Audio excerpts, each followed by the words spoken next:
Hello, everybody.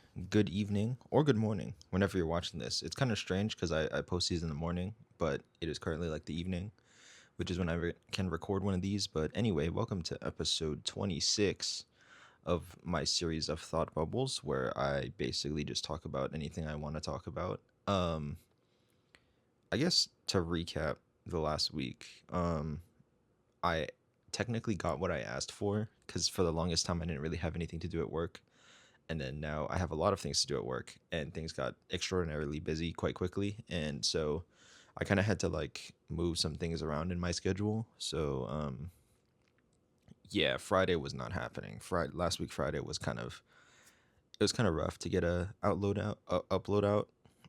But we're working through it. Sorry if I sound a little bit tired. It's just like it's been a hell of the last 3 days, and it's been quite busy, but also quite fun because like I actually get to do things. And apologies for on the topic of missing last week's episode on Friday, I believe. Yeah, it was just really busy, but I'm back now. Interestingly enough, like my enjoyment over the last few weeks has been not as much. Maybe it's because I didn't record one of these. I don't know. I don't know if that's the case, but if my like life happiness is tied to making these videos. But today's topic might make that change or make it make sense. Today I'm once again talking about the book that I read. Sorry, I like booped the mic. But today's topic is this book I've been reading called Don't Believe Everything You Think. I had previously talked about on this channel in a separate video, which you can go watch if you want, which is a great plug. But essentially, it's kind of like this book that kind of helps you.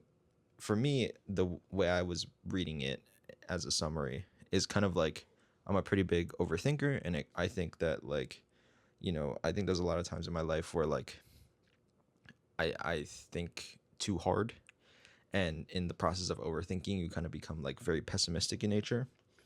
So I was I read it and I looked at the cover and it says why you're thinking is the beginning and end of suffering, and I was like, sounds good. But there was another quote in here actually that piqued my interest that I found that I left a sticky note for because I don't want to have to spend 5 minutes looking for it in this recording. But anyway, um, there's a section in here talking about your goals, your dreams, your ambitions, and basically, sorry, basically the question is how can you tell whether a goal is created out of inspiration or desperation? And it was such an interesting kind of idea to wrap my head around, but I'll just read the kind of excerpt from the book. It basically says that goals created from desperation and inspiration can look very similar from the outside, but they differ greatly under the surface. A simple way to know if a goal or dream is created out of inspiration is to remember the distinction between thoughts and thinking. Goals and dreams that come in the form of thought are created out of inspiration. Goals and dreams that come from thinking are created out of desperation. And basically, the next part kind of goes into goals from desperation are usually rooted in fear and make your happiness conditional on achieving them. From inspiration are rooted in love and focus more on the joy of doing over the outcome. And that the joy basically comes from doing the act itself, not just what you get externally out of it. And I think I ended up talking about like something similar where I was talking about like that idea of intrinsic versus external validation, because I think it does make sense like when you're setting goals that like you're doing it solely for yourself and not because of like some external force, because like the way that I read it was like you can set you can set two goals for the same thing. I think the example that I used was like to make money, right? For example. Um but you can do it from a place of wanting to better like wanting to like become famous, and there's like this fear of like being unknown, maybe not being good enough, and like it kind of your want or ambition for like that sort of thing can come from that. um but also it could be the case of like come from a place of like love and care, of like you genuinely enjoy what you do for your job, you want to push to try and make a better life for both yourself and like your future family. And so instead of like, there's so many times where like it kind of resonated with me because there's been a lot of times I think where I've made goals out of desperation, where I feel like it's come from like a fear that I'm lacking in something.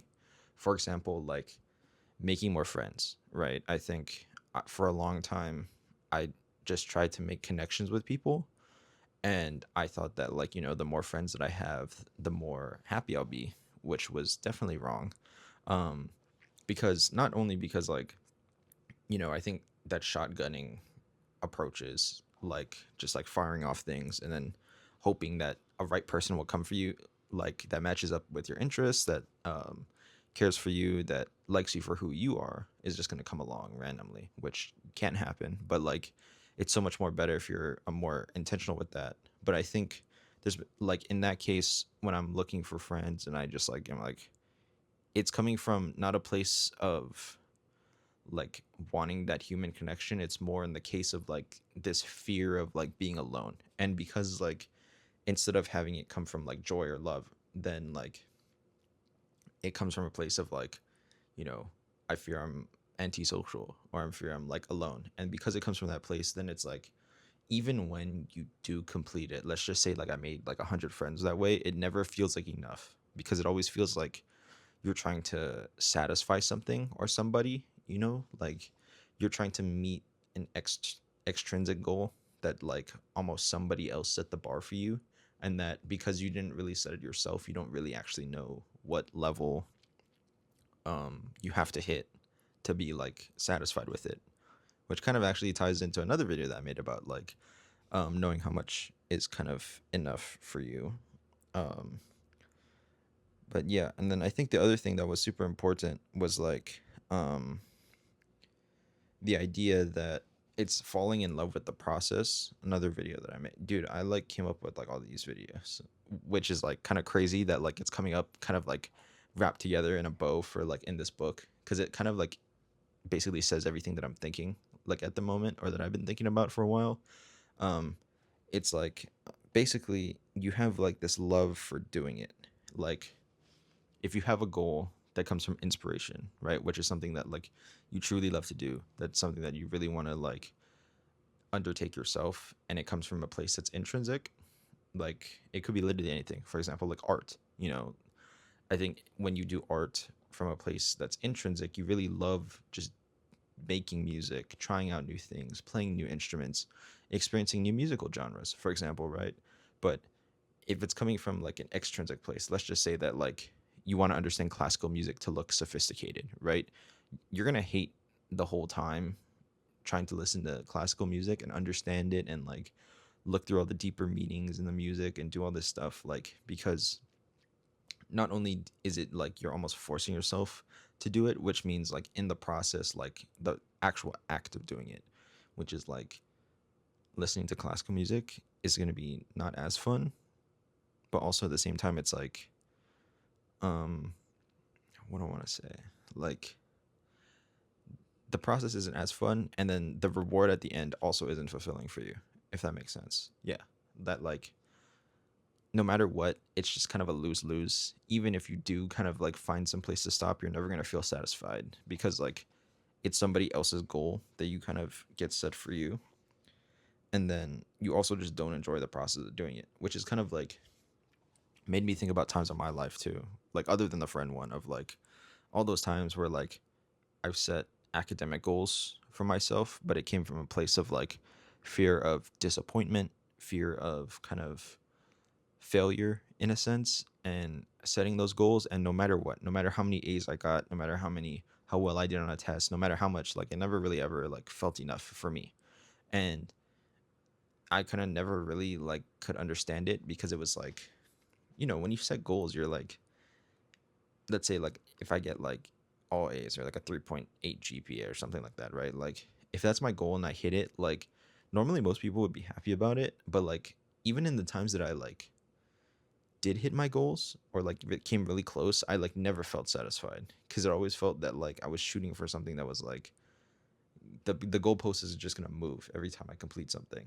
And then not only that, but it's like the process of doing it, it's like I'm not doing it because I love the subject. I'm doing it because to get like a score, to get like top of the class or whatever it might be, right? Like, and you just like chase that one thing. And then so it kind of like clicked in my head of like, for all those times that I completed my goal or like met my task and felt really, I guess, like unfulfilled, it kind of like made sense why, because it's like all those times, all of those cases came from times when I made goals that were like extrinsically tied, or like I made goals out of fear and desperation and not really like a place of, figuring out, basically sitting down thinking about, okay, what do I want? What do I truly want in my life?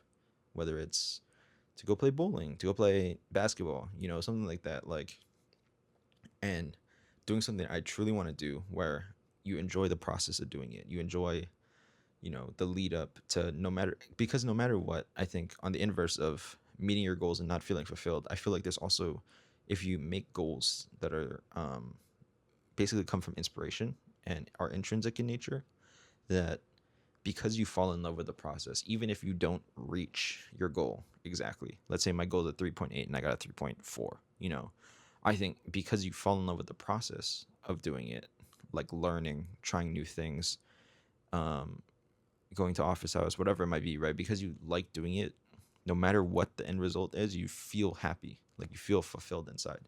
And I think, like, also in my life, sometimes where like there's been times where I haven't really hit exactly where I want to be, but I was like super proud of what we did. Like, for example, my senior design project. I think, you know, I was an okay teammate. I wasn't a perfect teammate. I don't think I was like super, super good, but I think I was good enough. And there was an enjoyment in the process of doing it, that like, even though like some of my goals I felt that I set for myself that I didn't really like follow through on or hit, I still felt really satisfied with like the how the project went overall. And I think a lot of that just comes from where the goals come from, and it's like from a place of care and love and something that like I'm really interested in, and not necessarily like um a place of just like desperate, like, you know what I mean, like it doesn't come from like I feel like I'm lacking in something. It comes from a place of like I like doing this one thing. And I think that's like such an important place to come from when I'm like in the future, when I'm trying to like set goals, whether it's like short term, long term, whatever, like it can be personal relationships, it can be in work, it can be in literally anything, right? Like when you set goals, I think the first step for sure for me is going to try to, I guess, like differentiate or have my goals come from a place of like, this is kind of what I want to do. This is like a value I want to chase, whether it might be, even if it is money, like, why am I doing it? Am I doing it just because I'm afraid of like not having enough? Is it a fear of letting somebody down?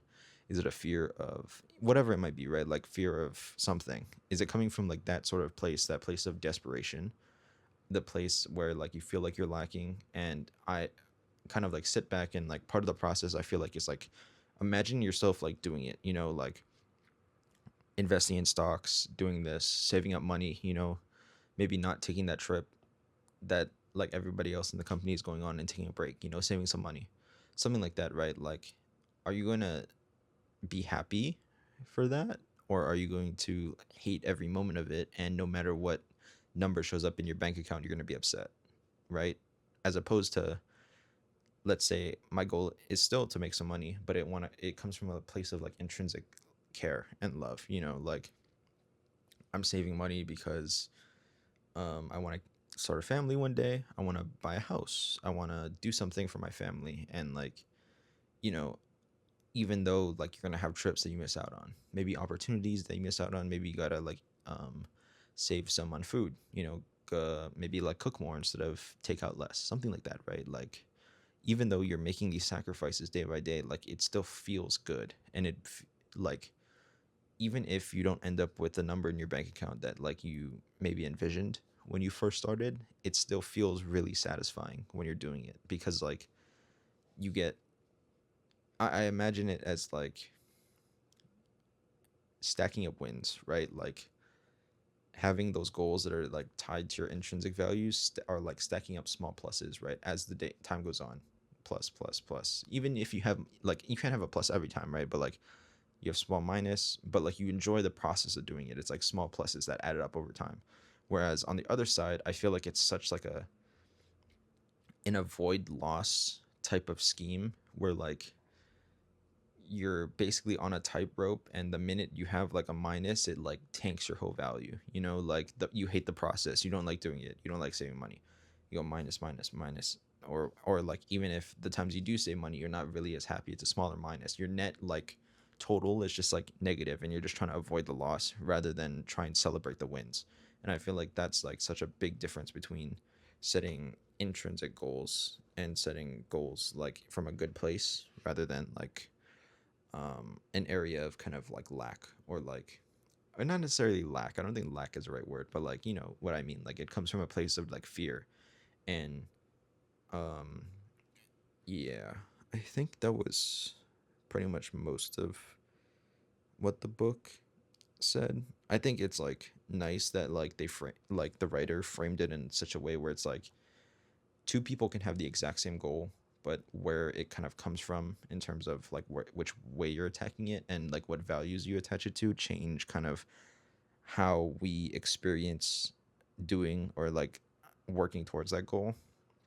So I guess as like a quick summary, there's two different types of goals. I think one is creating goals out of inspiration, which is more intrinsically value tied, where you're chasing something because it means something to you, based on your values, whatever it might be, you know. And when you chase it, you kind of have like a lot of the, I think everything, no matter what comes out of it at the end, you fall in love with the process because you truly enjoy doing it, and it brings you satisfaction in your life just working towards that goal, not necessarily the outcome itself. On the other hand, you have kind of more negative goals, which are goals made out of desperation, which are kind of like goals made because you fear something, because like you're worried that you lack something, you're worried that you're behind, you're worried whatever it might be. Um, and that when you make goals like that, you're so worried about the outcome that it never feels like enough whenever you're chasing it, because it's almost like an extrinsic goal that someone outside of you is setting for you, and it feels like an unmanageable, like unclearable bar basically. And you kind of just don't have the same level of satisfaction, and you might even end up hating like trying to chase that goal, because it's like comes from a place of more negative thought and negative energy rather than kind of coming from a place of I truly want to do this, this is something I want for me, and I want to go get it. And so I guess like in the future, um it's kind of hard to say because I don't want to make this like a, I've always never really wanted to make this like a you do this and be happy channel, but like I think trying to be more intentional about your goals and like figure out, is this something that I truly want to do because I want to do it, or is it something that I want to chase because like I'm chasing social status, I want to be popular, I want to be rich because like social norms tell me to. Like social norms shouldn't dictate what you chase with your life and where you set your goals and where you set your priorities and whatever it might be, right? Like do things because you want to do it, don't do it just because someone else told you to, I think is like the important base layer of everything. But that's pretty much it. Um, I will have more time this week later on to record more of these, so we can swap back from the wide angle shot of my room and me talking in like a normal, or like I guess like a quieter voice. I don't know, but hopefully you enjoyed. If you did, please like, subscribe. As always, I like hearing what everybody has to think. So let me know if you're also a goal setter who has maybe made some goals out of desperation in the past and are trying to make better goals maybe in the future. But anyway, if you would also like to continue supporting the channel, I'm going to scooch over here. Up here is a playlist with all of my videos, and here is the little subscription button if you don't want to scroll down and just stay on this video. But anyway, hope you guys enjoyed, and hopefully I record this at a decent hour next time and not at night. But hopefully you enjoyed, and hopefully I'll see you for the next one. And even if not, thank you for supporting.